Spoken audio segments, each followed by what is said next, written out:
தென்கடலின் ஆழத்திற்கு ராவணனுடன் சிரிப்பாய்ந்தது அகலிகை. பறந்து விரிந்த கடலில் எங்கு தேடியும் மணிமதி கிடைக்கவில்லை. கடும் விரக்தியில் இருந்த ராவணன் அக்னி பிழம்பை கக்கும் அசிரத்தை கடலின் ஆழத்தை நோக்கி ஏவினான். விளைவு ஒரு பெரிய கடல் புயல் உருவானது. அது கடலை கிழித்து அகலிகையை அதன் கொடிய சுழலில் இழுத்தது. ராவணனும் உயிருக்கு போராடிய நிலையில் கடலுக்குள் இழுத்துச் செல்லப்பட்டான். கடலின் ஆழம் ஒளியுடன் சேர்த்து ராவணனையும் விழுங்கியது. இருள் அவனை விழுங்கினாலும் ஈசனின் பேராற்றல் அவனை காத்தது. எங்கோ கடலின் ஆழத்தில் மூழ்கியிருக்கும் ராவணனை சுற்றி ஒரு இனம் புரியாத சக்தி ஒளி வடிவில் மூடியது. உடனே அவனுக்குள் ஒரு உத்வேகம் பிறக்க ஒளியின் சக்தியும் அதிகரித்தது. ஒரு நிலையில் அந்த ஒளியின் ஆற்றல் இருளை பீரிட்டு கடலை கிழித்து விண்ணில் மோதியது. ராவணன் கண் திறந்தான். அப்போது ஒளிரும் மீன் போன்ற உயிரினங்களால் சூழ்ந்திருப்பதை பார்க்கிறான். கடலின் ஆழம் அவன் கற்பனை செய்ததை விட குளிர்ச்சியாகவும் இருள் சூழ்ந்தும் காணப்பட்டது.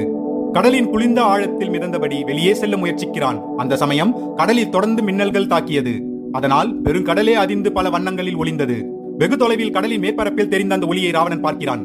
முழு ஆற்றலை சேகரித்து அவன் வலிமையை மீட்டெடுத்து கடலின் மேற்பரப்பை அடைகிறான். அங்கே நம்ப முடியாத ஒன்றைக் கண்டு அதிர்ச்சியில் உறைந்து போனான்.